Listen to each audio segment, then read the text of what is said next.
Waalaikumsalam. Waalaikumsalam, Pak. Ya, ketemu lagi ya.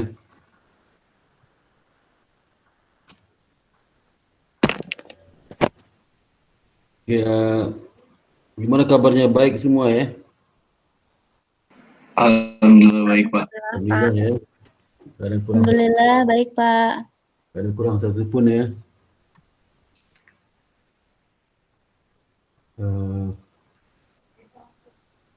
Oke, saya coba dulu ya Pak.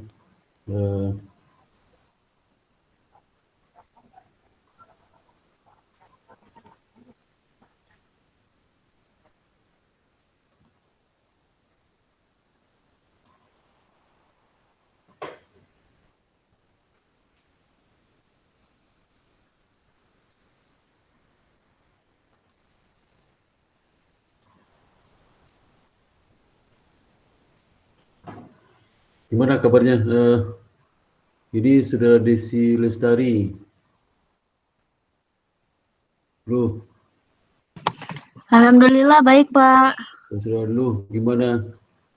Lu, Alhamdulillah, baik, Pak. Sahrudin, Alhamdulillah Pak baik, Pak. Brian,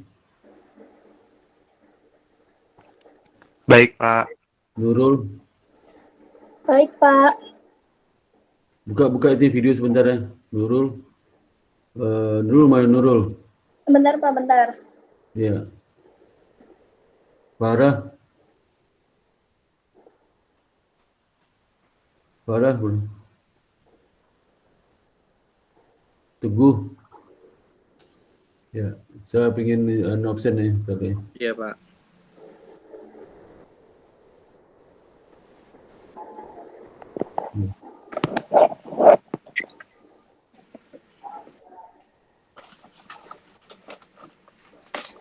Pertumbuhan absensi, analisa laporan keuangan,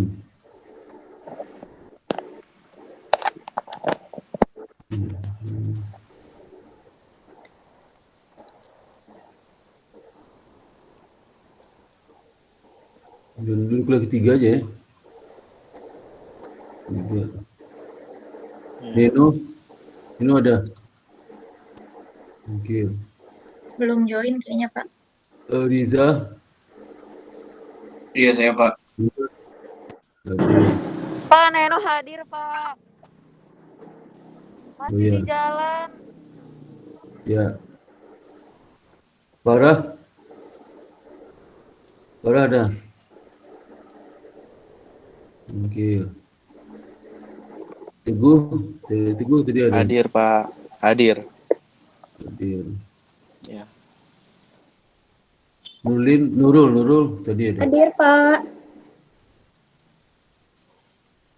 Kemudian Brian ada. Tadi ada. Hadir, Pak. Hadir, Pak. Lu. Hadir, Pak.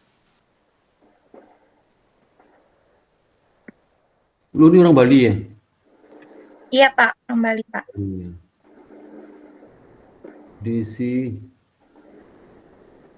Desi Lestari ada? Desi Lestari. Ini ada tadi. Ada, Pak. Belum ngomong tapi dia. Ada kan masukan? Ada lu ya? Oh, Desi Lestari itu. Itu. Belum buka Desi Lestari belum Nurul, lu, Riza, Rian. Ini siapa nih?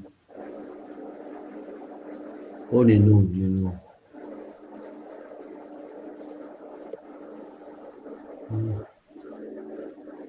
Desi Lestari deh.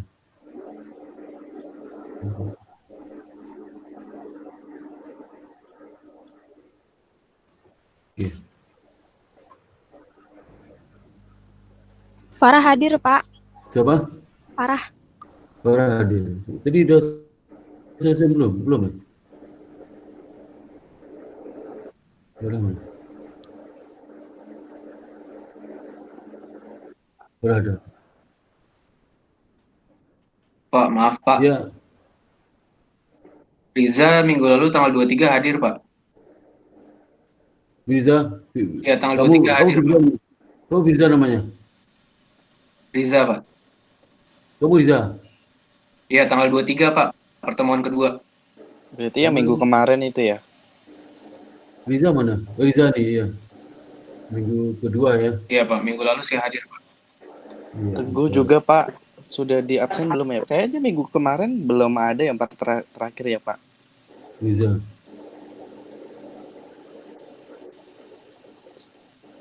Teguh juga Pak. Kamu Udah di nggak absen ada? belum Pak? Ada Pak, sampai Ada? selesai loh saya itu. Oh, udah ya? Selesai? Udah Oh, sampai selesai iya. pertemuan pertama, 2 dan 3 juga. Iya.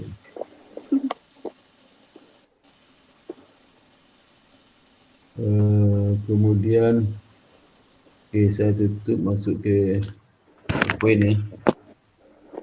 Itu saya udah upload e-book buku Sulaiman e-booknya ya, edisi 11 ya. Bisa baca ya. Coba lihat, Iya Pak, bisa. itu kamu Iya, Pak. kita hadir di di Google Classroom, coba kita hadir. Ini sebentar.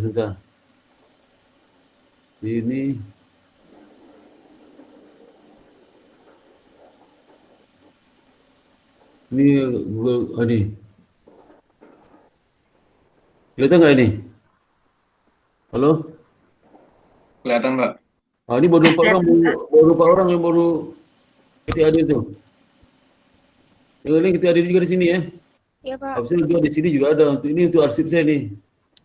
Arsip saya sendiri. Ini buku e-booknya saya udah upload di sini. Buku e-booknya edisi 11. Ini materi hari ini ya. Baik Pak. Ya. Saya upload tuh. Nanti saya baca aja buku e-book ini ya. Edisi 11. Kita hadir di itunya di berbagai sebelumnya hadir ya. Itu laporan nih, laporan ke Dikti juga nih. Nanti sampai kalau nggak ngerti berarti absen nih. Ya. Kemarin cuma 6 orang ngetik hadir. Yang pertama cuma 4. Banyak nggak ngetik nih. Ya. Laporan itu ke Dikti itu. Ini berapa? 1, 2, 3, 4, 5, 6, 7, 8. Yang ngetik cuma 6. Ya, 6 orang. Berapa orang siapa yang ngetik itu? Yang ngetik siapa orang?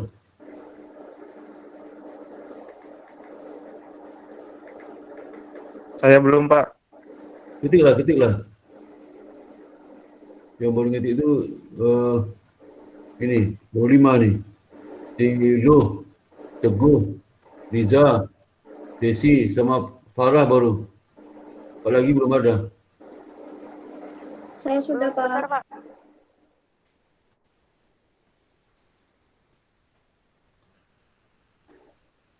Kemudian saya itu ya, saya share materi hari ini.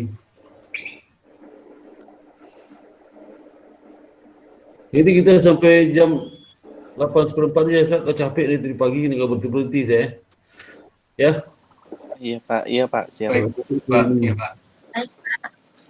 Dari pagi sampai jam 5:30 tadi.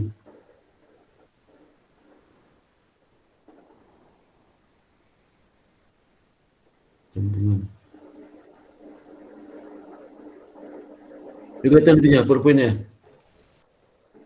Kelihatan?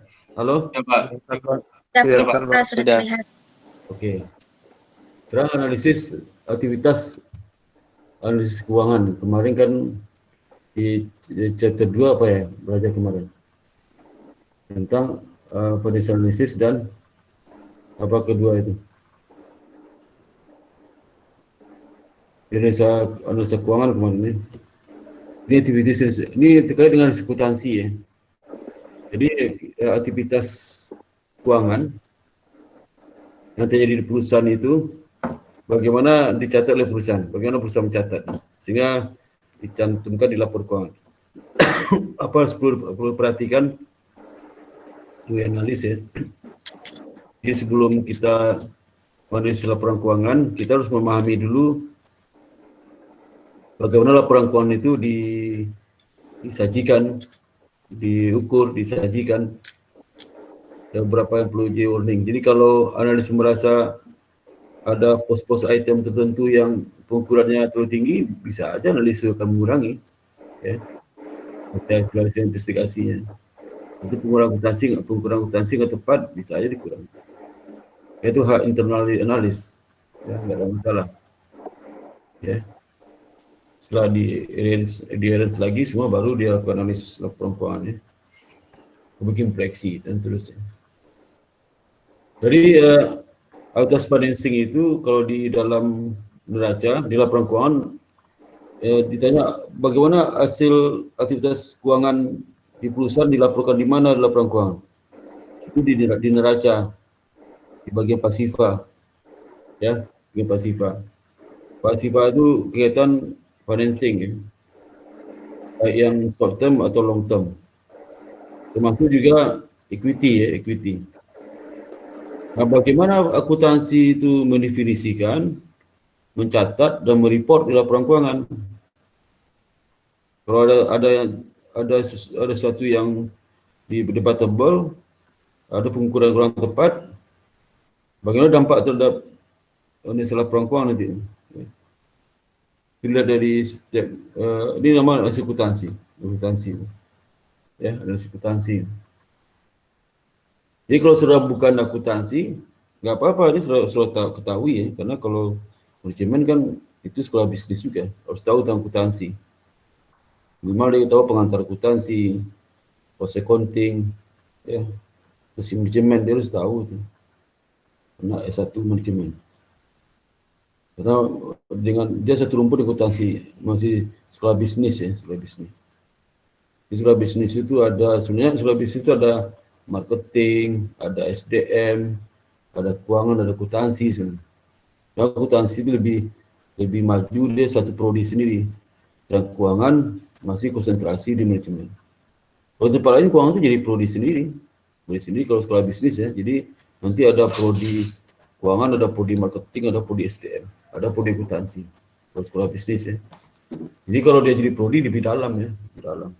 Mata kuliah yang spesifik ke prodi itu lebih kuat. Seperti misalnya ada prodi keuangan, itu lebih kuat itu, ya. Dia tidak perlu masukkan mata kuliah marketing yang macam-macam itu. Dan prodi SDM itu prodi sendiri, lebih kuat, ya. Di sekolah bisnis itu ada berapa prodi nanti. Nah, maka di dalam fakultas ekonomi, sekarang bukan fakultas ekonomi dan bisnis, ada dan-nya. Jadi masih ada ilmu ekonomi situ, ilmu ekonomi di Unibro, fakultas ekonomi sendiri, fakultas bisnis sendiri, bisa. Ilmu ekonomi, fakultas sendiri, fakultas ekonomi itu macam-macam prodinya. Juga dengan pecahan dari konsentrasi di prodi. Kalau di bisnis, ada prodinya, prodi akuntansi, prodi manajemen, prodi marketing, prodi keuangan, prodi SDM. Ya. Itu sekolah bisnis. Maka harus tahu itu tentang akuntansi, ya, manajemen. Jangan anggap menteng akuntansi itu. Minimal pengantar 1, pengantar 2, cost accounting, manajemen harus tahu lah. Sebenarnya ada kasus di mahasiswa saya yang buka bisnis akuntansi, nggak ngerti apa akuntansi, buka bisnis akuntansi, di hire alumni PTN lain di sekitar Jawa itu. Kadang nggak tahu akuntansi, ditilep sama keuangannya, rugi ratusan juta, udah selesai udah, ya. Dan anak akuntansi nggak tahu akuntansi, ada dibohongin sama bagian akuntansi, bagian keuangan. Banyak kasus seperti itu. Direktur keuangan, direktur utamanya nggak ngerti akuntansi, sehingga pesta pora dibuat itu, dia nggak ngerti. Harus tahu akuntansi, ya, bisa pelajari. Kalau untuk yang itu mungkin nggak bisa, tapi seperti sistem informasi akuntansi itu bisa pelajari, terkontrol, bisa pelajari, ya. Itu penting. Kalau audit pun bisa lakukan oleh bukan akuntan, itu di keuangan, ya. Kalau di manajemen bisa, non akuntan bisa jadi auditor internal, khusus audit manajemen audit. Tapi audit keuangan, penistaan audit terpaksa orang akuntan ya. Itu. Jadi ada asosiasi auditor, S1 macam-macam tuh.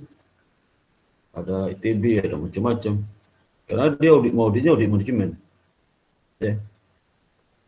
Audit keuangan itu akuntan yang ngerti tentang akuntansi. Oke, saya lanjut di sini ya. Jadi saya jelaskan tadi aktivitas keuangan itu terlapor di laporan keuangan di bagian di neraca bagian pasifah. Itulah aktivitas keuangan yang dilakukan, posisi sekarang di mana. Bagaimana kinerjanya? Kinerja bisa lihat di laporan income statement terkait dengan kinerja yang berhubungan dengan keuangan. Bisa beban bunga, perawatan bunga, ada di situ. Ada cash flow-nya, di cash flow-nya ada cash flow from financing. Nah, cash flow itu ada 3 bro. Cash flow operating, cash flow investing, cash flow financing. Nah, dia cash flow financing. Itu aliran cash flow-nya. Ya. Ada. Jadi laporan keuangan itu adalah bahasa bisnis yang paling utama. Bahasa bisnis itu dia bisa mengkomunikasikan aktivitas bisnis yang telah dilakukan oleh perusahaan. Ada nggak ilmu lain yang sebaik akuntansi melaporkan aktivitas bisnis perusahaan? Ada nggak? Saya tanya sudah, ada nggak selain dari akuntansi yang bisa mengkomunikasikan aktivitas bisnis yang dilakukan oleh perusahaan? Ada nggak selain akuntansi? Ada nggak? Halo? Halo? Ada Pak, menurut saya sih. Apa tuh ada? Selain akuntansi Pak. Iya, ada. Yang paling baik akuntansi, akuntansi lebih baik pada akuntansi, ada nggak? Gimana Pak? Maaf Pak, kurang jelas. Kamu di mana? Saya di ini Pak, di rumah. Rumah kok kedengaran suara saya. Ya. Tadi pertanyaannya kurang jelas Pak, bagaimana? Maaf. Itu ada nggak selain akuntansi yang bisa melaporkan aktivitas bisnis perusahaan dengan baik? Selain akuntansi ada nggak? Oh ya, untuk yang melaporkan tentunya akuntansi Pak, karena dia annual report. Pertanyaan saya ada nggak? Kalau nggak ada bilang nggak ada, itu aja. Ada nggak? Kayaknya sih tidak Pak. Jangan percaya, ada nggak? Ada Ya udah tidak. Nggak ada, cuma akuntansi aja. Ada nggak komunikasi? Nggak ada. Orang ahli bahasa menyampaikan kegiatan bisnis perusahaan, nggak ngerti. Kalau akuntansi nggak tahu, nggak bisa dikomunikasikan. Apa dikomunikasikan? Cuman ngomong-ngomong doang. Apalagi itu? Ilmu komunikasi apa? Nggak bisa. Nah, jadi makanya accounting is business language yang the best lah, ya.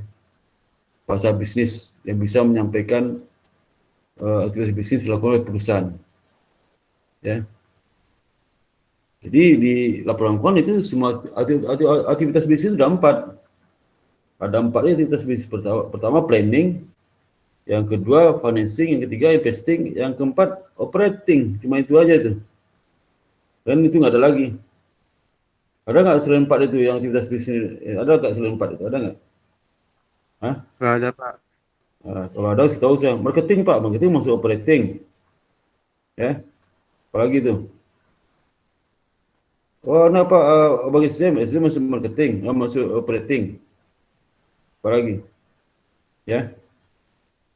Akuntansi itu yang penyanyi laporan keuangan. Ya. Dia supporting aktivitas bisnis. Ya. Itu. Nah, di dalam akuntansi itu, utang itu dikelompokkan 2. Ini akun akuntansi berapa orang sih? Tadi 3 orang ya? Ya 3 orang. 3 atau 4 akuntansi? Berapa orang akuntansi sini? Kita campur akuntansi manajemen ya? Iya, campur. Campur kan? Jadi kalau di akuntansi itu dikelompokkan ada utang jangka pendek juga panjang. Utang jangka pendek seperti aplikasi, ya, di mana pembayarannya dipesertakan menggunakan current asset. Nah, berarti itu aplikasi yang jatuh tempo kurang setahun, atau in current on other current liability. Kurang dalam setahun atau operating cycle mana lebih panjang. Jadi kewajipan-kewajipan yang akan dilunasi dari aktiva lancar kurang 1 tahun atau 1 siklus operasi, mana lebih panjang. Ada kata lebih panjang. Panjang itu kalau seandainya siklus operasi itu ada 1,5 tahun, maka dipakai 1,5 tahun. Kalau siklus operasi 6 bulan, dipakai setahun, karena selalu lebih panjang pada 6 bulan.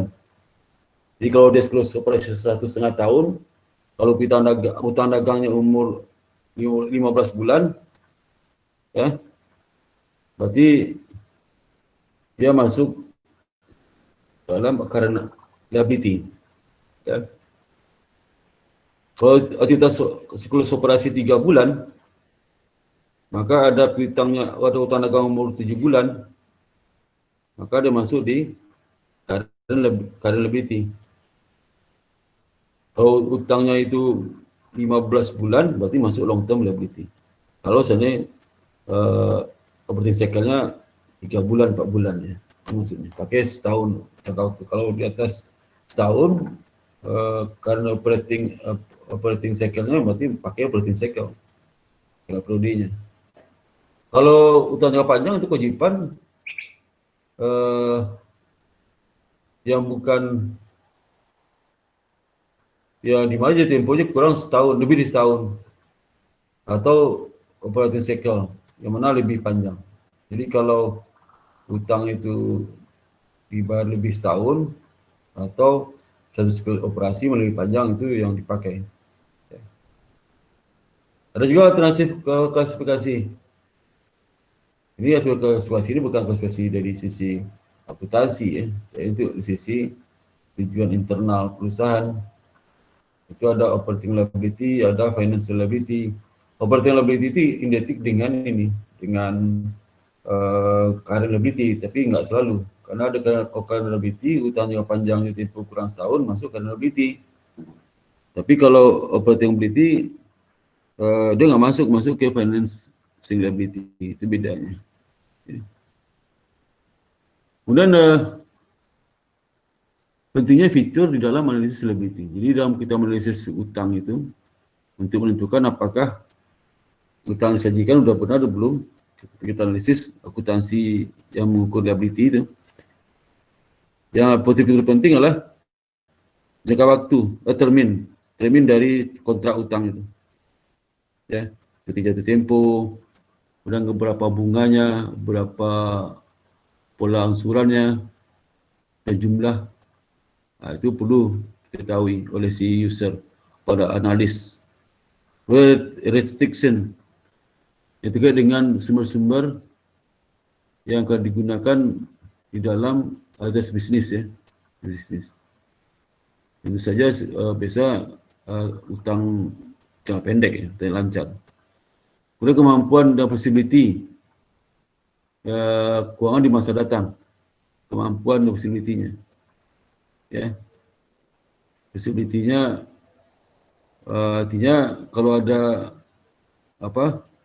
peluang-peluang mendapatkan hasil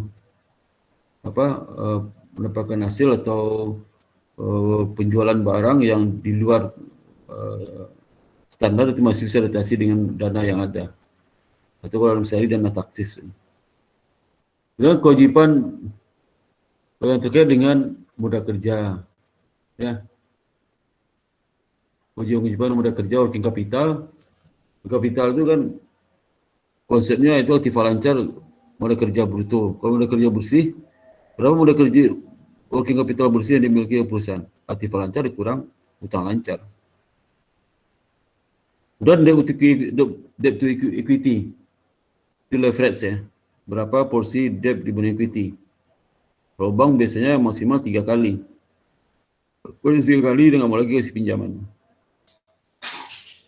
Dan gambaran keuangan lainnya. Jadi itu, gambaran working capital, leverage-nya, kemudian gambaran keuangan lainnya. Dan juga dilutif conversion features. Bahwa liability tergantung pada apa, kewajiban tergantung pada apa.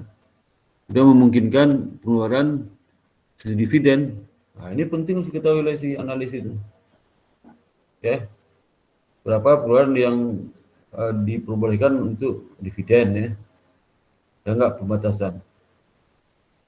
Dilutif comparison feature ya. Kewajiban dan sebagainya.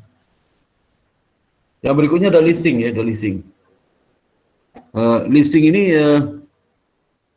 itu salah satu cara untuk mendapatkan aktiva tetap bagi perusahaan. Jadi kalau aktiva tetap itu diperoleh cara dibeli ya, dibeli tunai, dibeli kredit ya, atau cara bisa juga diperoleh dengan ditukarkan ya, atau aktiva tetap itu bisa juga digunakan melalui dibangun sendiri, diperoleh, atau dirobohkan bangun sendiri atas. Ya bisa juga. Dan ada lagi cara mendapatkan aktiva tetap dengan leasing. Leasing itu sumber pembiayaan alternatif selain bank ya, selain pasar modal ya. Nah, itu bisa juga digunakan leasing ya. Lalu biasa leasing lebih murah bunga dibandingkan bank ya, biasanya sih. Ya. Kalau bank 6% dia bisa 5% tuh leasing. Kenapa lebih murah? Karena overhead lebih rendah pada bank. Maka bisa lebih murah. Ya. Dan leasing biasanya dapatkan sumber dana dari dana pihak ketiga, itu dari perusahaan atau lembaga keuangan lainnya. Saya pinjam kredit di bank bisa juga. Di dalam data leasing itu perlu diketahui si analis bahwasanya itu apa disebut lease ya, lease itu adalah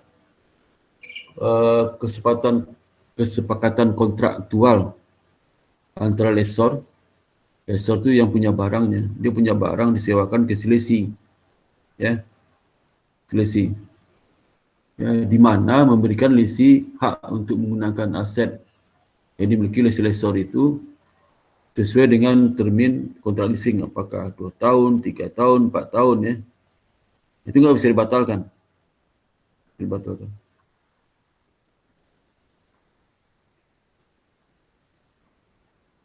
Jadi kalau saya beli leasing kontrak sewa 3 tahun, selama 3 tahun nggak bisa dibatalkan. Saya bisa pakai itu aktiva tetap itu selama 3 tahun. Dan bisa saya laporkan sebagai aset leasing dan utang leasing. Ya. Kalau saya hukum kan nggak boleh, kan bukan milik saya legal milik si lessor. Ya.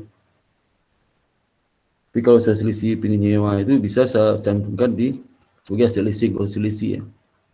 Sesuai utang leasing juga. Ya.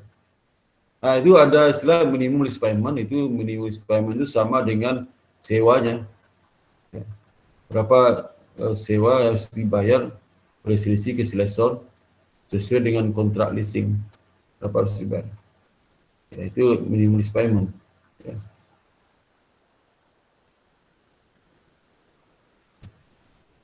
Bagaimana akuntansi leasing dan pelaporannya?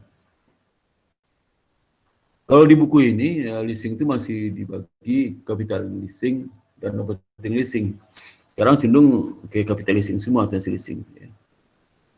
Kemudian juga di sini capital leasing itu harus memenuhi kriteria 1, 2, 3, 4. Sekarang kriteria nggak ada. Ini kalau setelah akuntansinya menggunakan rule based. Itu kan principal base kita. Principal base itu prinsip aja. Pokoknya akuntansi leasing itu asal tidak bisa dibatalkan, kemudian hak opsi untuk memilikinya itu capital leasing. Capital leasing 2 itu aja. Ya. Capital leasing mau setahun, 2 tahun, 3 tahun nggak jadi persoalan. Ya.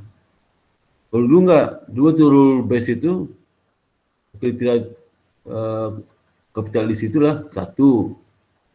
Ya, transfer leasing pemilik properti ke lessee. Nah, ya, pada akhir kontrak ada transfer kepemilikan. Yang kedua, transfer leasing itu mengandung opsi untuk membeli properti dengan harga bergaining di akhir kontrak. Ini bisa kalau nilai sisa itu dikatakan 100.000, di akhir periode dia bisa beli di atas 100.000, di bawah 100.000 untuk bargainingnya, ya. Walaupun diperkirakan dari residu 100.000, tapi di akhir kontrak si lesi itu bisa beli, hasil lesi itu bisa di atas, bisa di bawah 100.000, tergantung oleh pasar saat itu berapa. Kita meleset kan, perkiraan 100.000, tahun di pasar harga 120.000, dengan si lesi harus beli 120.000, bisa aja seperti itu.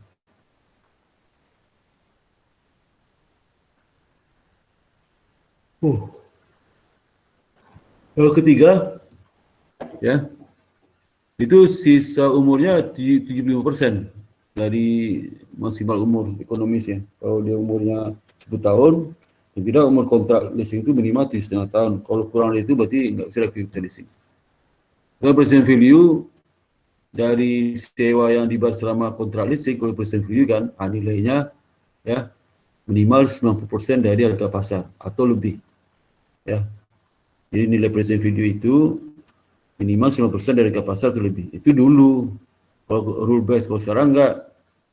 Transaksi leasing itu dikatakan capital leasing kalau satu tidak bisa dibatalkan dan kedua ada hak untuk bisa membeli leasing itu, ya. Yang kedua, operating leasing. Operating leasing itu dimana tidak memenuhi kriteria yang capital leasing di atas. Jadi dia seperti sewa menyewa jangka panjang aja, sewa menyewa. Leasing itu sewa menyewa. Pasti cicilannya di awal periode, Bang. Maka kalau saudara jangan kaget kalau sudah beli motor kredit, jangan kaget ya. Loh, ini kok cicilan pertama kok baru di tanggal kontrak sudah cicilan pertama, bukannya akhir bulan. Nah, akhir bulan itu kalau minjam di bank. Karakter transaksi financing pembiayaan. Kalau ini karakter dalam biaya itu lah karakter sewa menyewa. Sewa kan di depan, mana ada sewa berbelakang. Sewa kontrak gedung, mana ada berbelakang, di depan bayar semua. Kos-kosan, biasanya di belakang depan. Di depan kan sewa. Itu ya leasing itu kan sewa juga. Jadi kalau barang suratnya ya di depan. Kalau di bank di belakang, ya, ngerti ya. Ngerti nggak nih? Halo? Halo? Ya, Pak. Iya, Pak. Sedikit udah pulang saya tutup aja ya. Kalau saya nggak ada suara, tapi udah pulang ya. Udah pulang saya beres-beres lagi ya. Iya, Pak. Kemudian bagaimana mengungkapkan leasing di akuntansi itu? Ya, ada juga obligation financing, ya. Jadi obligation financing berkaitan dengan leasing disclosure. Ya. Jadi perusahaan itu dia bisa mobilisasikan leasing. Kalau dia nggak operating leasing, kalau dia capital leasing harus diungkapkan ya. Operating leasing kan enggak, hanya sewa-nya biasa, jadi betul dibayar beban sewa pada cash itu aja. Tapi kalau dia capital leasing ya enggak seperti itu. Ya. Saat pertama dia beli itu dihitung present value-nya berapa, present value dari sewa setiap tahun itu berapa nilainya, itu sama nilai debit active leasing, kredit utang leasing, sama nilai itu. Itu berjalan setahun pasti beda. Kenapa? Karena active leasing itu disusunkan menggunakan metode pensusutan garis lurus, angka tahun, sedangkan utang leasing disusunkan menggunakan interest rate method, metode bunga. Ya, ada amortisasi diskon sama premium. Jadi beda sih. Dia senjang ya. Tadi secara awal sama, butuh jalan pasti beda dari buku masing-masing karena penyusutannya berbeda. Kalau yang di active leasing menggunakan metode garis lurus, pokok sama dengan metode penyusutan yang dipakai aktif lainnya yang sejenis saat itu. Yang kedua, kalau dia itu utang leasing, susunannya menggunakan interest rate method, ya, metode tingkat bunga. Ada tabel amortisasi diskon, ada tabel amortisasi premium. Nah, itu tabel yang merupakan penyusutan itu. Penyusutan. Tabel itu tabel penyusutan. Tabel amortisasi diskon premium ya. Nah, itu ya. Apa dampak accounting leasing ya? Accounting leasing ya. Apa dampaknya? Dampaknya apa dampak kalau menganggap operating leasing sama capital leasing ya. Ini penting, kalau analis harus tahu tuh. Apa sih kalau beda operating leasing sama capital leasing digunakannya? Ya. Yang pertama ya, kalau menggunakan operating leasing pasti liability-nya understatement karena tidak mengakui utang leasing. Pasti. Sehingga akan menaikkan solvensinya seolah leverage itu rendah. Nah, jadi masih bisa pinjam kewajiban di bank, buat utang di bank. Yang kedua, operating leasing itu asetnya understated. Kenapa understated? Dia nggak ngakui active leasing. Kalau operating leasing. Nah, sehingga kalau asetnya rendah, jadi bisa return on asset bisa tinggi itu. Karena return on asset itu kan return on investment ratio atau return on asset itu kan sama dengan income begitu total aset. Kalau aset rendah, berapa pasti tinggi. Jadi kalau sudah milih ya, direktur keuangan itu mau capital leasing atau operating leasing, pasti mau operating leasing. Ya. Kenapa? Solvensi rendah, risiko keuangannya rendah, kemudian asetnya rendah sehingga ROA jadi tinggi. Apalagi ya? Kalau operating leasing akan menilai expense dan pengakuan expense dinilai. Kenapa? Karena kalau dia operating leasing itu dia hanya mungkin sewa aja, sewa leasing, ya. Tapi pemasukan nggak ada kue, nggak ada fee, ya. Ya. Sehingga dia kan selalu menilai expense yang diakui ya, kalau operating leasing ya. Jadi dinilai lah selama setahun angka selama kontrak ya sama aja, tapi menilai. Ya. Jadi sehingga overstate income di awal tahun. Jadi kalau delay kan delay ke tahun berikutnya. Sehingga income pertama itu lebih tinggi. Sehingga kalau lebih tinggi, direktur itu akan menerima uang lebih cepat dari bonus. Ya.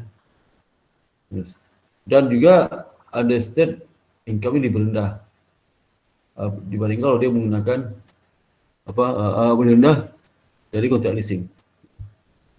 Kontrak leasing itu menyebabkan karena liability lebih kecil. Kalau lebih kecil karena liability-nya, ya, dengan mengabaikan current policy, karena kalau dia ada capital leasing ya, kalau ada capital leasing, maka menimbulkan kontrak leasing jangka panjang itu. Kontrak leasing itu nanti pada kalau jatuh tempoh kurang setahun dipindah ke utang lancar. Nah, kalau capital leasing kan nggak ada, maka utang lancar lebih rendah. Karena nggak mengakui utangnya panjang utang leasing, saya kalau di tempoh kurang setahun masuk ditransfer ke utang lancar. Ya. Kemudian operating leasing memasuki interest di mana rental ya, operating expense. Jadi dia bunga. Kalau di operating expense itu sewa. Sehingga operating income-nya lebih kecil. Dan interest expense-nya ya misalnya lebih itu kalau interest coverage ratio. Jadi terjadi interest coverage ratio-nya jadi turun ya, diturun. Karena apa? Karena kalau sering naik lah. Karena operating leasing itu kan tidak masukkan ada beban bunga. Tapi kalau capital leasing ada beban bunga leasing itu timbul dari utang leasing itu. Ya. Sehingga ada set seperti cash flow ya. Dan offset dalam financing cash flow. Karena kalau capital leasing masuk ke financing ya. Nah, penentuan present value dari projected operating leasing ya. Jadi kalau kita mau dari operating leasing itu mau jadi capital leasing bisa aja. Ya, konversi operating leasing ke capital leasing. Jadi kalau kita ini sebagai analis nih ya, kita mau menganalisis laporan keuangan. Laporan keuangan itu rupanya menggunakan metode operating lease, bukan capital lease. Kalau kita lihat ini harus capital lease ini. Di dalam disclosure laporan keuangan, biasa perusahaan mengungkapkan mengenai data-data berapa angsuran sisa umurnya itu. Property leasing ya, ucapkan itu. Itu kita present value-kan. Kan data dapat tuh, sewa sisa umurnya di present value-kan. Itulah utang leasing. Kalau kita dijadikan dari operating leasing ke utang leasing, ke capital leasing. Jadi timbul utang leasing, kemudian timbul hasil leasing, jumlah sama. Habis itu demonstrasi setiap tahun caranya. Gitu. Jadi kita lakukan restatement laporan keuangan. Jadi restatement laporan keuangan itu, dari laporan keuangannya menggunakan operating leasing, kita restate jadi capital leasing. Dampaknya kemana? Dampaknya income statement-nya pasti akan turun lah ya, turun. Ya. Misalnya sebelumnya 705 dengan adanya dirubah capital leasing jadi 695. Kenapa? Kalau dia ada bunga, ya, bunga selama ini nggak ada, ini ada bunga. Bunga itu yang paling besar nih, dari 8 jadi 201. Selebihnya nggak ada perbedaan sih ya. Paling operating income, kenapa operating expense-nya itu kalau sebelum lebih tinggi ya karena dianggap beban sewa, setelahnya lah operating expense jadi rendah. Ya, karena capital leasing. Kemudian kalau kita lihat kalau di neraca saldo di neraca, karena aset itu setelah kita konversi di operating ke capital leasing, asetnya jadi karena saya nggak berubah karena kan itu dia ada di aktiva non lancar utang aset leasing itu. Kalau fixed aset jadi naik jadi naik dari 2,928 jadi 6,6249 karena ada pengakuan aset leasing dari present value itu, tapi jadi berapa jadi selisih itu 6249 jadi 2928. Berapa liability-nya naik karena ada hutang leasing jatuh tempoh kurang setahun masuk ke current liability, jadi naik ya, naik sedikit ya, naiknya sebesar 261. Timbul karena ada hutang leasing jatuh tempoh kurang setahun dimasukkan ke current liability. Kalau di operating kan nggak ada. Ya. Maka kalau di operating leasing hutang lancar lebih rendah ya. Kalau operating leasing dibandingkan kalau capital leasing. Nah, kemudian juga long term liability jadi naik sekali sama seperti aktif atap karena ada utang leasing baru. So liquidity nggak berubah. Jadi ini bisa dilakukan oleh si analis keuangan. Misalnya analis laporan keuangan, ini lakukan modifikasi, bisa aja, wah ini operating leasing, harusnya capital leasing diganti capital leasing. Cara seperti ini, ya, sehingga menyebabkan karena asetnya asetnya naik, utangnya panjang naik, utangnya pendek juga naik ya. Itu dampaknya. Ngerti nggak maksud sampai sini? Ngerti nggak? Halo? Iya Pak. Iya Pak. Ya. Oh, ini tanya ya. Ya. Jadi kita melakukan recasting, ini contoh laporan keuangan based by income statement ya. Kita recasting itu di recasting itu kan ditata lagi ya. Jadi analis itu bisa aja melakukan perubahan laporan keuangan sebelum melakukan analisis. Jadi siap untuk analisis ya. Itu. Kalau enggak analis abal-abal tuh ya, abal-abal. Laporan audit langsung di analisis laporan keuangan. Itu analis abal-abal tuh. Enggak seperti itu. Kalau analis yang benar, yang profesional itu enggak seperti itu, seperti ini. Jadi kru pekerja kalau dipraktek kan lebih banyak lagi. So kalau dipraktek banyak lagi surat konsen ini kan yang penting aja. Ya. Kalau kasus lebih banyak itu ya, karena itemnya banyak. Lagi perusahaan ada anak perusahaan lebih mabuk lagi itu. Anak perusahaan dinilai juga kinerjanya. Ya. Konsolidasi itu lebih ribet ya. Lebih ribet melihat dari keuangan. Ya. Itu ya. Jadi operating expense menurunkan operating expense turun 177 miliar. Kenapa turun? Karena beban sewanya itu ya tadi besar jadi turun lagi karena udah jadi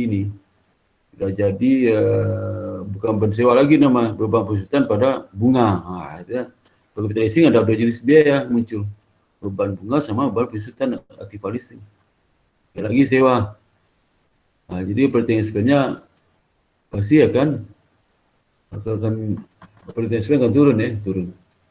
Nah, tadi sewa diganti jadi beban pesutan dan beban bunga.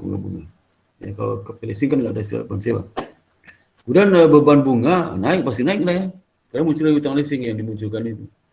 Kemudian income turun, pasti turun karena bebannya nambah. Beban pesutan tambah beban bunga. Kalau operating leasing kan cuma satu beban aja, beban sewa. Ya. Dan income-nya turun ya, tadi itu pasti. Kalau casting dari neraca perusahaan ini, ya saldo dampaknya lebih substansial lagi. Total aset pasti akan naik. yang liability juga naik, increase secara markedly ya, secara luar biasa dari 3,321 billion menjadi akhir tahun ya, di mana reserve value daripada leasing liability ya, asetnya dengan 3,321 ya, 3 tahun 2004 ya, 2004. Sebenarnya lebih rendah pada itu. Kalau kenaikan liability jadi dari kenaikan current liability dan kenaikan dari non current liability. Nah, itu ya karena ada hutang leasing itu. Ya. Kalau leasing kan itu konversi. Kalau sewa itu kan sekali aja jadi satu jenis saja. Jadi nanti perusahaan-perusahaan yang sendiri data lagi. Nah, kemudian dikonversi ke capital leasing. Ini dampaknya. Jadi apa artinya itu? Artinya inilah kondisi real di perusahaan itu dengan capital leasing itu. Total asetnya ini yang real 3,321. Kalau sebelumnya kan lebih rendah. Utangnya juga lebih naik. Sebelumnya lebih rendah. Nah, itu ya. Berarti enggak? Halo. Halo, ya Pak. Ya, Pak. Ya Pak. Nanti, Pak. Syukur. Yang berikutnya lah terkait dengan pasifa yang penting juga. Post retirement benefit ini adalah program pensiun. Wah, ini luar biasa ini program pensiun. Ya. Kalau perusahaan selama ini tidak membukukan program pensiunnya, itu wajib itu dibukukan. Jadi ada perusahaan diaudit oleh kantor pensiun publik, program pensiunnya itu nggak dicatat. Wah, nggak boleh dicatat itu, nggak disembunyikan. Jadi harus diakui aset pensiun, diakui utang pensiun. Itu kalau saya belum pernah diakui selama ini, aset pensiun, utang pensiun, sehingga untuk mengakui itu kan waktu utang pensiun bukan beban pensiun. Ada present value itu, utang pensiun. Utang pensiun jadi naik kan. Kalau selama 20 tahun program pensiun tidak dicatat, nggak di on balance sheet kan. Wah, itu ngeri banget ya. Kalau bayangkan aja, kalau punya kalau 10.000 aja, satu orang karyawan itu bisa uang pensiun 5 juta sebulan, kadang 60 juta, 60 juta setahun. Kalau 10 tahun, 60 juta berapa? 60 juta kali 10, 600 juta satu orang, kali 1.000 orang, 600 miliar. Jadi expand itu. Karena itu ngaki utang pensiun, beban pensiun, beban pensiun per utang pensiun. Ngeri itu. Ya. Nah, itu dampaknya kepada kondisi keuangan. Kalau perusahaan belum membukukan program pensiunnya.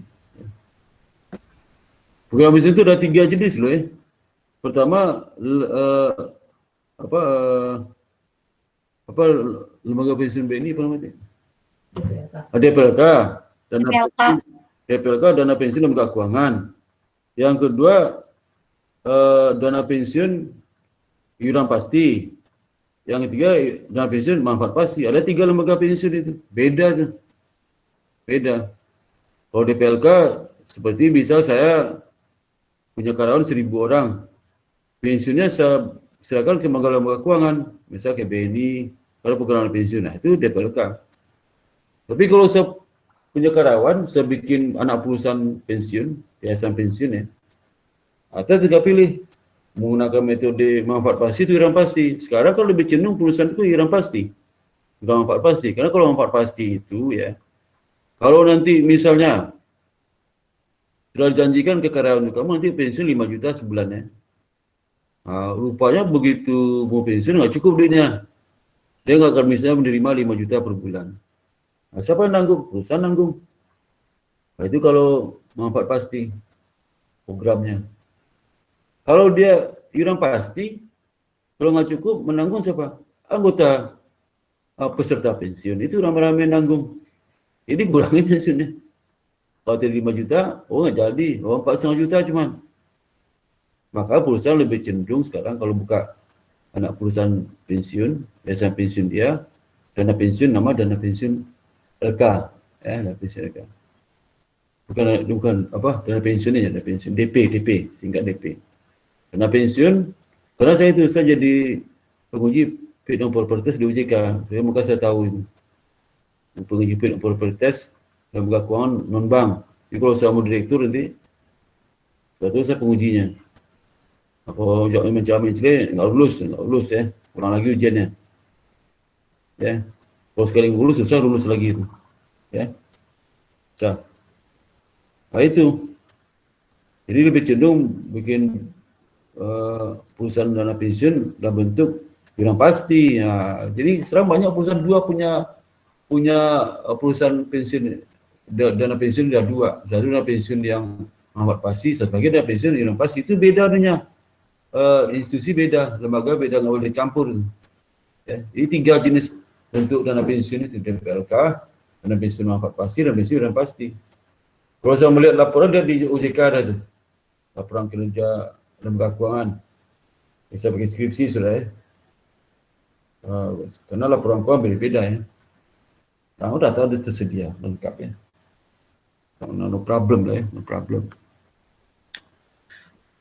Nah itu jadi ada prinsip benefit adalah manfaat arti benefit yang diterima oleh karyawan setelah dia tidak bekerja lagi.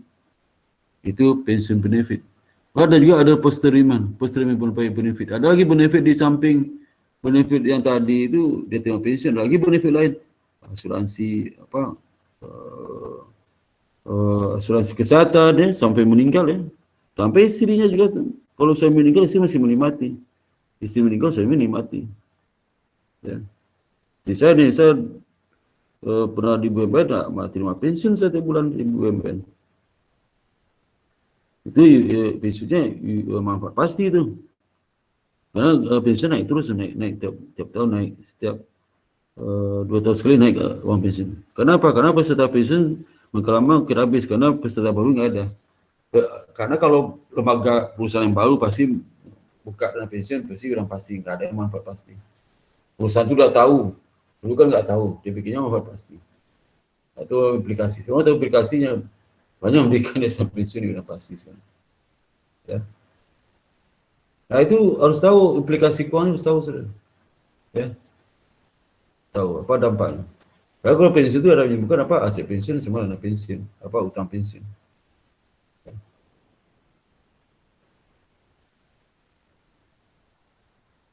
Ini ada beberapa apa terkait dengan post retirement benefit seperti pension basic, pension plan kategori, fokus, pension analisis. Jadi ke dalam analisis aktivitas pensiun ini, itulah defined benefit plan itu merupakan sel utama dalam pension plan. Ya, di berapa harus dibentuk utang pensiun. Misalnya kalau sudah bekerja 30 tahun ya. Masuk umur berapa? Masuk umur 25. Tambah 30 berapa? 55 tahun. Jadi 30 tahun masih kerja. Kalau umur 50 berarti sudah punya hak pensiun 4 tahun. 4 dibagi 30 per 30 kali utang pensiun posisi sekarang. Utang pensiun sekarang 10 juta, 5 per 30 kali 10 juta. Itu bisa dapat. Kecil ya. Itu. Waduh, ya. Jadi ini program pensiun ada kategori defined benefit, defined contribution, ya. Jadi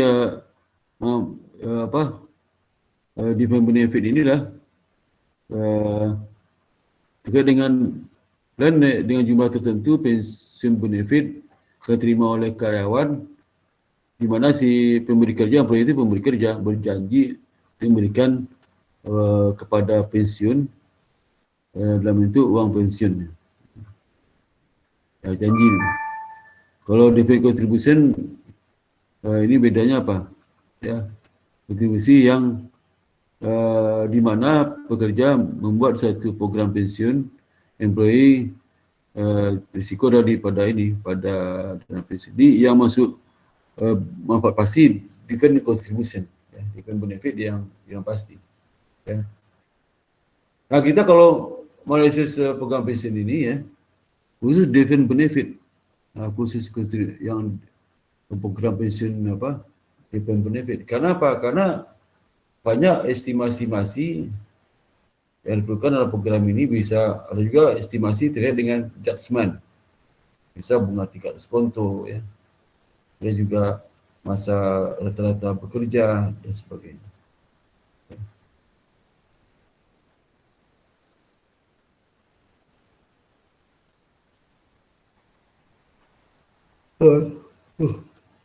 Ini halaman-halaman dari proses pensiun. Jadi ada 3 orang terlibat, ya.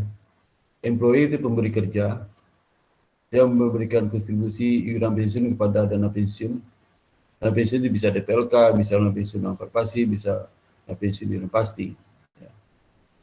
Dia berikan kepada dana pensiun.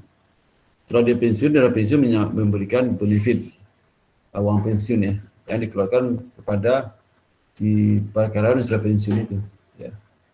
Gitu. Nah, oleh dana pensiun, uang iuran pensiun diterima daripada pemberi kerja ini itu diinvestasikan supaya apa? Supaya uang pensiun nanti kepada karyawan lebih bisa dinaikkan uang pensiun. Ini kesejahteraan para peserta dana pensiun. Tujuannya itu. Tapi kenyataannya ada beberapa dana pensiun malah direksi menghabiskan uang iuran pensiun itu malah yang akan membayar kepada peserta pensiun, malah yang ada nggak bisa kebayar. Itu, ya. Kemudian apa lagi itu? Di proses benefit, cara ngitungnya. Yang itu usah kasih tahu saudara, ya, cara ngitungnya ini. Saya tahu tapi takutnya saya ribet. Jadi sebenarnya cara menghitung utang pensiun itu, ya, itu kita present value-kan 2 langkah present value. Pertama, present value-kan uang pensiun yang akan terima selama masa pensiun, ya. Nanti setelah itu dapat angkanya di titik ini. Jadi 10 tahun ini kan masa pensiun 10 tahun. Dan di pensiun mau 56. Hasil 56 berapa present value dana pensiun yang akan diterimanya. Nah, itu kan menggunakan annuity, present value annuity. Kemudian dari umur 56 sampai sekarang berapa present value dari uang pensiun yang disiapkan pada saat dia pensiun, berapa present value-nya, ya, present value-kan lagi. Dapatlah ini utang pensiun yang sudah kui, ya, sudah kui. Cara gitu.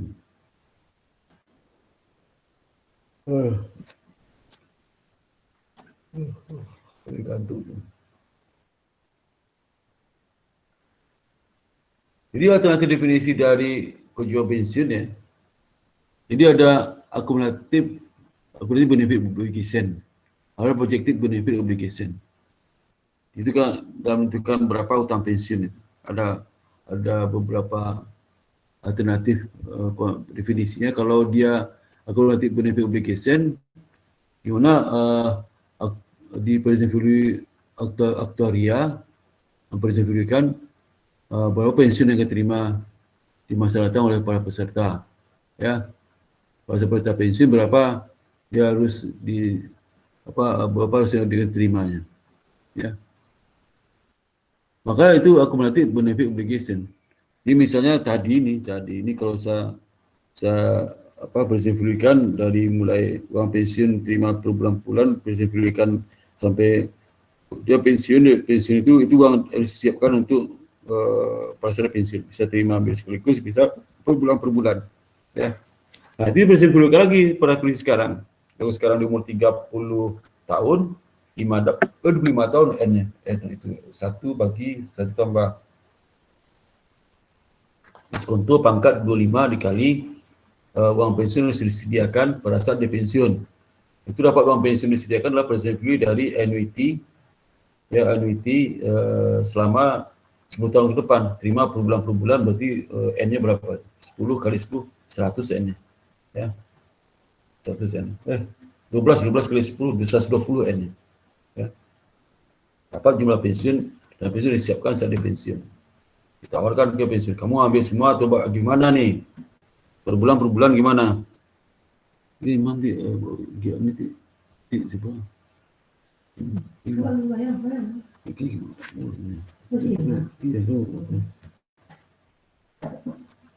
Nanti di bursa sebenarnya.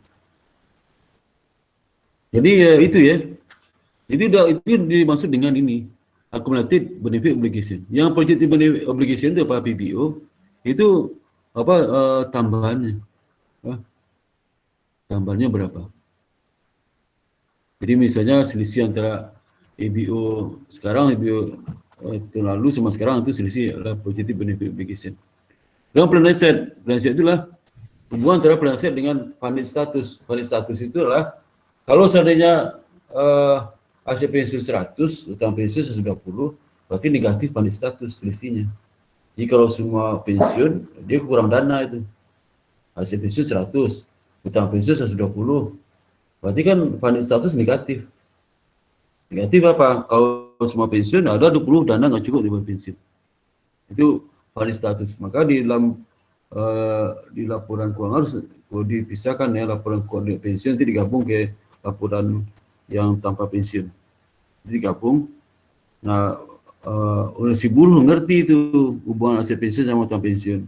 Kalau negatif funded statusnya, kalau negatif tidak begitu material, kalau wajar lah, karena investasi yang diberikan oleh manajer itu mungkin investasinya itu negatif karena ada fluktuasi, ada kondisi COVID dan sebagainya. Bisa terima. Ya. Tapi kalau funded status negatif makin besar lewat itu ngeri banget. Ya. Kadang-kadang itu sampai ke peserta kadang nggak ngerti juga. Bapak nggak ngerti. Yang penting apa? Penting uang pensiun saya dapat nanti.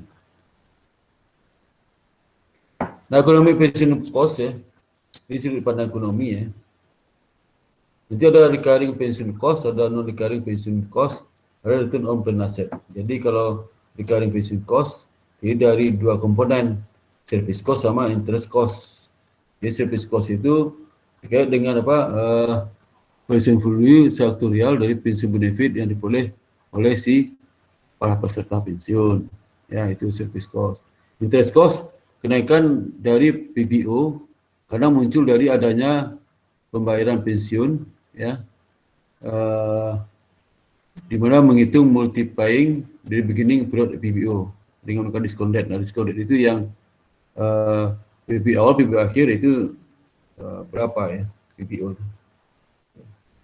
Kemudian recurring pension cost ya, jadi dari dua komponen, aktuarial gain atau loss. Kalau terjadi perubahan aktuarial seperti estimasi meninggalnya, estimasi jumlah pensiun, itu dihitung oleh aktuaria. Return on plan asset, adalah hasil dari aset pensiun. Bisa pensiun 1.000 diinvestasikan dalam bentuk saham, dah jadi 1.200. Berarti returnnya 200 bagi 1.000, berarti 20% return pensiun. Itu akan mengurangi utang pensiun. Ya. Mengurangi pensiun.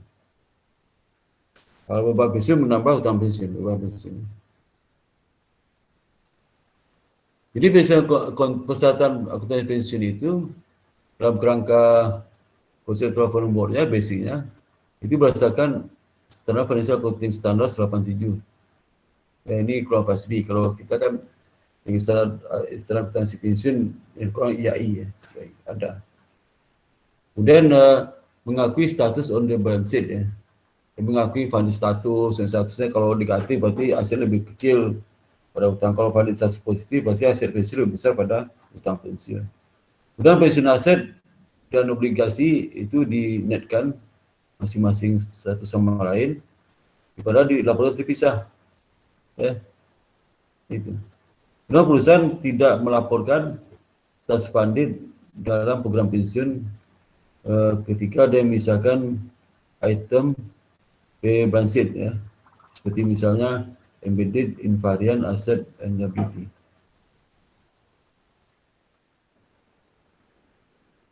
Jadi ada pengakuan pensiun cost itu ya, otomatis akan muncul apa?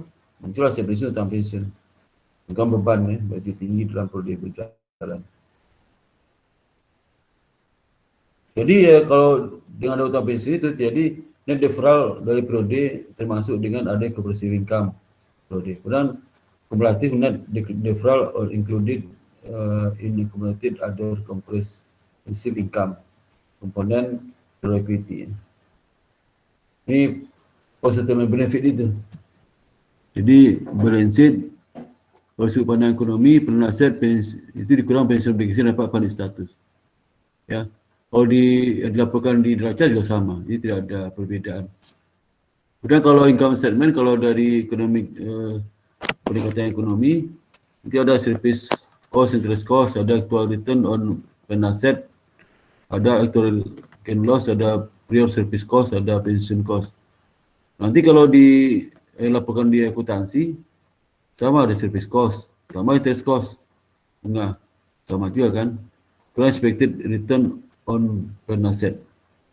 Kemudian amortisasi, net gain loss, period service cost. Ya. Itu. Bedanya itu. Tadi kan tidak ada amortisasi. Kemudian period pension cost termasuk dalamnya net income. Ya. Aduh. Jadi beberapa feature dari ini organisasi dari apa? Lupa namanya. Ini lupa namanya apa? Ya, singkatan. Ya. Ini terminologi dari apa? Feature dari OPB accounting ya.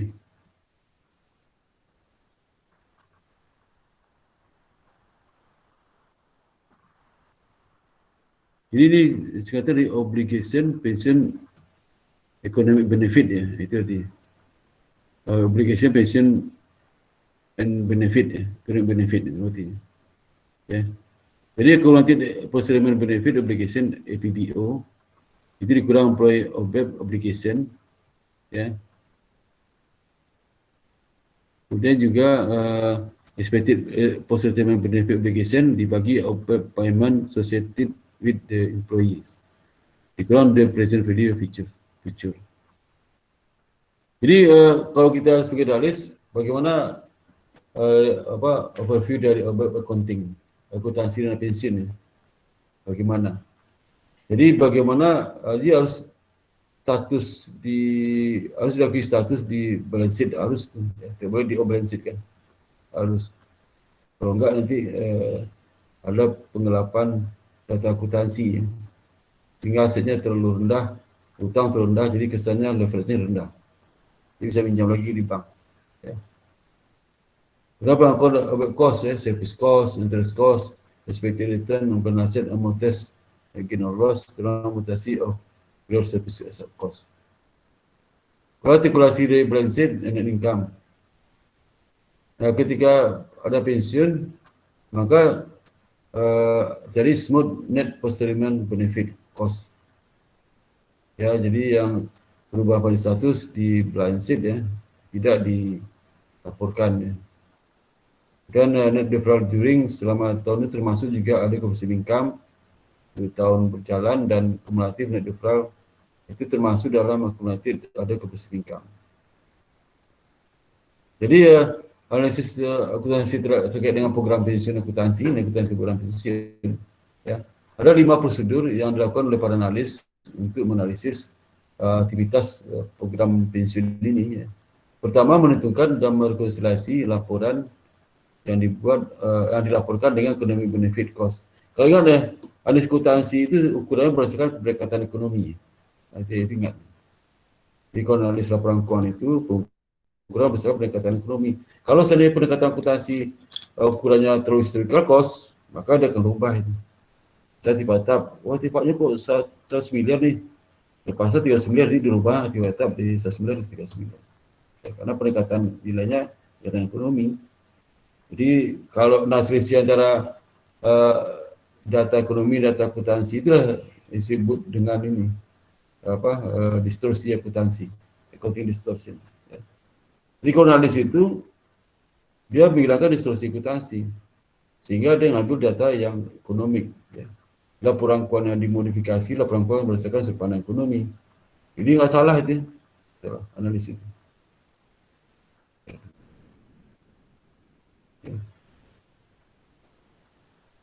Ada juga di aktivitas financing itu adalah kontingensi dan komitmen. Nah, ini kontingensi itu terkait dengan ini ada hubungan kontingensi dengan komitmen. Komitmen itu adalah satu kesepakatan dengan pihak ketiga di mana perusahaan harus melaksanakan apa, ya, memenuhi kewajiban apa, ya. Nanti kaitan contingency itu terkait berapa probability kemungkinan dia akan melaksanakan komitmennya itu, ya, probability. Contingency kalau probability tinggi berarti diakui, kalau rendah enggak. Tapi sebagai aset atau dibagi kontingent aset sama kontingent liability, ya, diakui. Kontingent liability itu apa? Itu komitmen itu akan potensi masa datang perusahaan akan kewajiban untuk itu. Ya. Kalau kontingent liability, kontingent aset, di mana potensi dari ini adalah kemungkinan perusahaan akan mendapat dana mengklaim sehingga membuka keuntungan bagi perusahaan. Ya, klaim ada aset masuk dengan adanya kontingent itu. Analisis kontingent gimana? Sumber manfaat informasi dia cetak di Notes Financial Statement, kemudian dia dari laporan manajemen. Kalau di laporan report itu ada dua kan, MDA itu Management Discussion Analysis, MDA. Jadi kalau di laporan report kita ada dua bagian, satu laporan manajemen, satu laporan audit keuangan, laporan audit. Nah, ini kalau di laporan manajemen di MDA itu macam-macam tuh, ada perspektif, ada rikasan kinerja 3 tahun terakhir, fungsi keuangan, ada situ angka-angka yang penting aja. Itu perlu dipelajari ya. Manfaat analisis lah, adanya scrutinized management estimate. Ya. Analisis notes yang ini dari kontingensi, termasuk juga deskripsi kontingensi dan degree of risk. Nah, itu tinggal risikonya itu. Risiko kemungkinan dia memiliki kewajiban di mana harga naik, suku bunga naik sehingga terjadi kerugian. Ya. Kemudian juga mengakui adanya bias dalam bias terkait dengan tidak dicatat ada estimate dari contingent liability. Kemudian kemungkinan big bets itu adalah pada rugi sekalian ya. Nah, jadi di rekayasa kalau sudah rekayasa itu rugi belum juga belum bisa diturunkan, maka dirugikan benar ya. Nah, itu big bets. Yang mereview ini persyaratan pasar modal ya, kalau perusahaan security, perusahaan emiten, analis harus mendefer tax note untuk undisclosed provision for future loss. Jadi loss reserve don't alter risk exposure, have not cash flow consequence, and don't profit insurance. Provide insurance. Nah, basic komitmen inilah komitmen dengan pihak ketiga masa lalu bisa menemukan kontingent aset, kontingent liability ya. Itu potensi klaim terhadap sumber-sumber ekonomi sesuai ekonomi untuk memenuhi performance obligation berdasarkan kontrak. Jadi analis komitmennya lah sumber yang informasi bisa diambil di notes to financial statement, MDA, SEC filing. Filing misalnya publikasi tentang emiten itu, kemudian press release ya ada situ. Ya. Kemudian bagaimana kepatuhan dia mengikuti aturan pasar modal ya. Kemudian manfaat analisis lah ada scrutinized management communication and press release ya.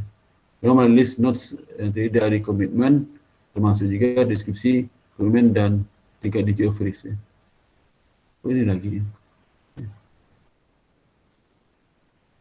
Kemudian balance sheet financing ya. Balance sheet financing itu adalah kalau di bank itu sama rekening administrasi ya. Jadi contoh seperti commitment loan, kemudian standby LC ya, kemudian si impor yang masih outstanding yang belum ada kewajiban perusahaan untuk membayar atau menerima ya, belum disersize. Kemudian seperti misalnya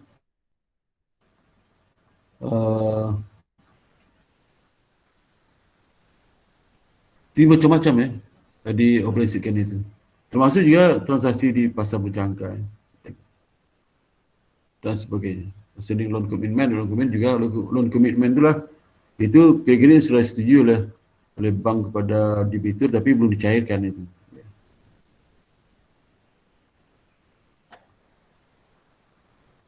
Jadi analisis terhadap aktivitas balance sheet financing ini sebenarnya bisa diambil dari notes to financial statement, kemudian MDA, laporan manajemen, AC filing. Bisa mendisclose info sebagai berikut mengenai financial instrument dalam balance sheet list ada ya. Jadi nominal, kontrak, face value-nya, kontrak, principal amount, kemudian termin, kemudian kolateralnya, dan termasuk konsentrasi credit risk dari counterparty atau grup counterparties. Ya. Jadi grup perusahaan, jangan kalau sakit, anak perusahaan yang sakit dia. Pertama, analisis adalah scrutinize, manajemen, komunikasi, dan proses release. Analisis notes mengenai financing arrangement. Dan mengakui ada bias dengan tidak mendisclose financial obligation. Dan mereview filing, ketatan dalam ketentuan persyaratan perasaan laporan kuartal, laporan tahunan ya. Ini ilustrasi SP transition of to sell account receivable ya. Gitu. Jadi SP transition to sell account receivable ini kalau transaksi dari unit ya, unit bisnis itu ya, itu menjelaskan receivable-nya. Jadi kalau seandainya mendapatkan dana ya. Jadi SP itu sebesar 10% entity. Jadi ada entitas yang didirikan untuk khusus, misalnya entitas dibuat untuk membangun jalan tol. Setelah tol selesai, entitas bubar ya. Biasa pakai modal ventura sebagai hasil dan sebagainya. Kemudian this sponsor company itu berhutang kepada sebesar entity. Entity nanti menstrukturisasi ke pasar obligasi, terima cash. Nanti cash itu akan dibayar kepada perusahaan yang menjual obligasinya itu, yang menjual piutang, mendiskontokan piutang. Kemudian PSP lah memberikan low cost financing alternatif daripada dia pinjam dari credit market directly. Kalau lebih murah biaya untuk pinjaman. Under President GP, so long as the SPA is properly structured, the SPA is accounted for as a separate entity, associated with the sponsoring company. Tidak dikonsolidasi karena ya perusahaan patungan ya, berdasarkan proyek tertentu. Ini enggak dikonsolidasi ke laporan induknya. Bisa jadi kalau selesai baru dibubar, dibagikan modal, jadi semua kewajiban dipenuhi, sisa dari aset berapa itu distribusikan ke yang dana sesuai dengan porsinya. Ya. Kemudian pelaporan ekuitas ya, secara equity. Ini kalau di analisis keuangan kita tahu bahwa jumlah atau bersih itu hasil pengukuran aset dikurang hasil pengukuran liability. Jadi kalau kita sudah mengadjustment aset, sudah adjustment equity, misal di laporan auditnya hasilnya 100 kita sesuaikan jadi 120. Nah, kemudian utangnya nggak ada berubah, berarti kan 120 dikurang juga utang, itulah equity-nya. Equity. Aku bisa mati.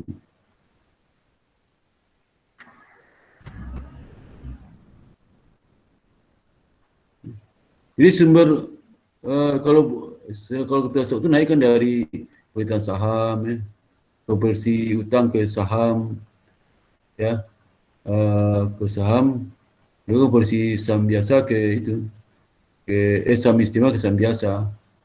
Kemudian penerbitan stok dividen, split ya, penerbitan stok yang diakuisisi dan di merger itu juga capital stok ya. Kemudian penerbitan stock option dan warrants ya. Kemudian sumber penurunannya beli treasury share ya, penarikan kembali saham beredar, stock buyback, reverse stock split ya. Juga bukan decrease capital. Ya. Kemudian capital stock itu capital stock modal saham, capital share sekarang namanya. Butir-butir capital atau modal store sesuai nominal ya. Kemudian nanti dipisah ada common stock sama preferred stock. Kemudian juga nanti ada kelebihan ya. Nominal di atas harga jual perdana di atas nominal, menunjukkan premium ya. Nggak ada lagi yang diskon, nggak ada, pasti premium. Karena biasanya di saham itu diberikan perdana pasti atas nominal. Di bawah nominal nggak mungkin, pasti nggak bisa layak untuk jadi listing pasar modal. Maka nggak ada lagi yang diskon, pasti premium. Kalau di stok itu buyback, pembelian kembali saham beredar, ya biasanya itu terkait dengan akan mengurangi aset dan saldo equity, karena kan harus kita keluarkan cash. Kalau cash, kemudian asetnya berkurang, cash berkurang sama turun.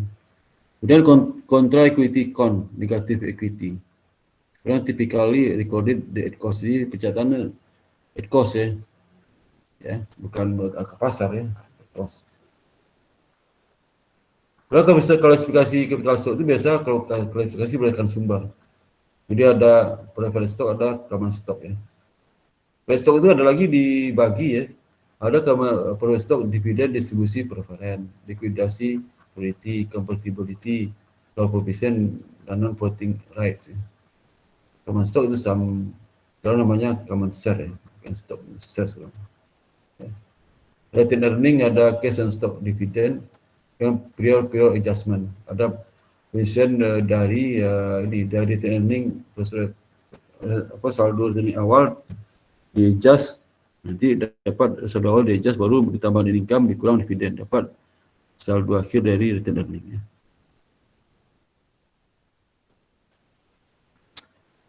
Kalau ada juga spin off dan split off. Spin off itu di mana distribusi saham anak ya ke shareholder sebagai dividen. Jadi disampaikan saham itu kepada pemegang saham itu sebagai dividen. Hasil investment dikurangi dari retained earning. Itu spin off. Split off adalah kalau pertukaran subsidi stok yang dimiliki oleh perusahaan dengan merger dalam company yang dimiliki oleh shareholder. Hasil investment dalam subsidiary itu dikurangi, akan terkurang, kemudian stok diterima dari shareholder itu di treatment sebagai treasury stock ya. Split off. Itu materi hari ini jam 8 ya. Kita tadi mulai jam 6.30, jadi 1,5 jam ya. Ada pertanyaan sampai sini? Silakan, saya ngantuk banget nih. Silakan. Silakan, ada yang bertanya?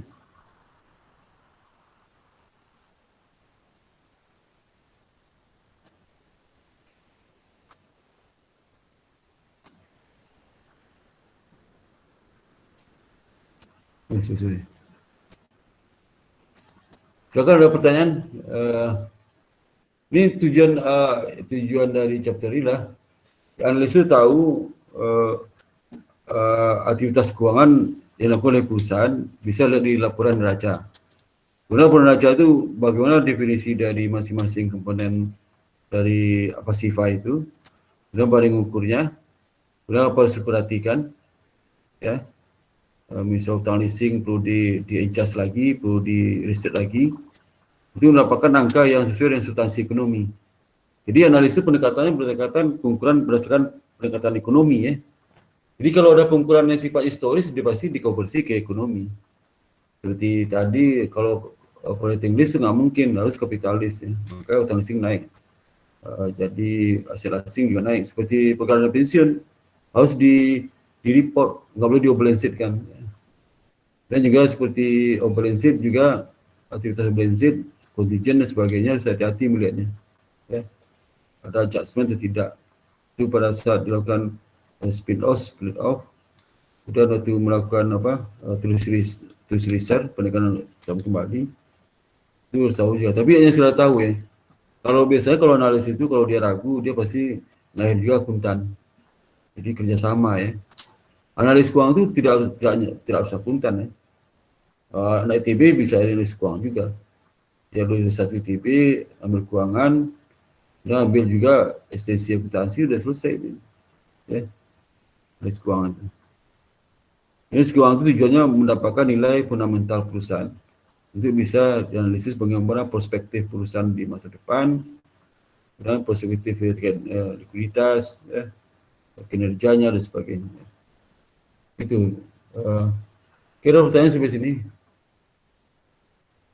Kalau nggak ada yang pulang nggak? Masih 1, 2, 3, 4, 5, 6, 7, 8, 9. 9. Baru 9 orang. Peserta berapa orang tadi? Peserta ada berapa? 9.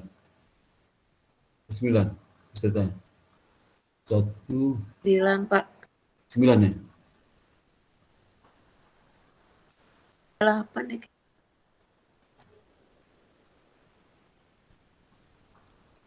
Halo Pak, maaf Pak. Halo? Ya, saya Pak pertemuan kedua kemarin hadir Pak. Di kampus tulisannya tidak hadir. Oh gitu ya? Iya Saya Pak. cek lagi ya. Iya Pak. Makasih Pak. Kamu siapa? Brian Pak. Brian. Ya, kemarin kamu lihat hadir tuh ya. Iya. Mana nih? Masalah laporan keuangan. Ini. Laporan keuangan. Anu kedua ya, sorry. Kedua. Brian. Oh iya. Hadir, oke. Ada lagi yang lain? Ya, kalau nggak ini kan hadir semua. Ya, hadir semua ya. Jadi Desi Lestari nggak jadi ngambil. Desi Lestari. Hadir dia, Pak. Oh yang sekarang tuh buku kemarin kan nggak ada. Ada, Pak. Hah? Siapa? Desi Lestari mana orang? Ini. Desi Lestari. Ya. Minggu lalu ada nggak? Kayaknya terlambat dengan jangan nggak ada minggu lalu. Mungkin sekarang hadir udah absen. Ya. Maksimal absen boleh 3 ya. 3 kali boleh ya. Kalau lewat 3 kali harus ada izin. Kalau kamu ada lembur izin di grup ya. Dikirim surat lemburnya ya. Jadi saya Pak. Iya, Pak. Jadi kirim aja di grup. Usah jangan japri. Di grup aja. Pak, saya izin nih lembur, ada surat keterangan disampaikan surat keterangan nanti saya bikin izin. Kalau nanti absen bukan di sistem ini kalau lebih 3 kali nilai US-nya 0 itu ya, susah dosen namanya merubahnya. Mending sekarang saya ingatkan kembali. Kalau misalkan izin lah ya supaya jangan absen. Kasih tahu di grup kenapa sih kalau nggak masuk itu. Kenapa nggak sih Pak izin Pak? Saya lembur ini surat keterangannya udah selesai. Ya. Udah kirim video bosnya. Jadi sebenarnya pakai surat keterangan aja. Aduh, ngantuk saya nih. Udah ya ini ya. Kemudian kalau nggak ada lagi, saya juga sampai sekian ya. Ini mengucapkan alhamdulillah. Assalamualaikum warahmatullahi wabarakatuh. Waalaikumsalam. Ngantuk banget ya. Capek dari pagi ya. Iya, Pak. Selamat istirahat. Iya, Pak. Iya. Aduh, maaf nih ya. Nggak sempat saya capean sih. Ya boleh live ya, silakan live ya. Yang live. Supaya sehat semua ya, sehat semua, insyaallah. Tak kurang satu apapun ya. Jaga kesehatan ya, baik ya. Iya, Pak. Kesehatan ya. Pak. Ya, sehat terus ya.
Iya.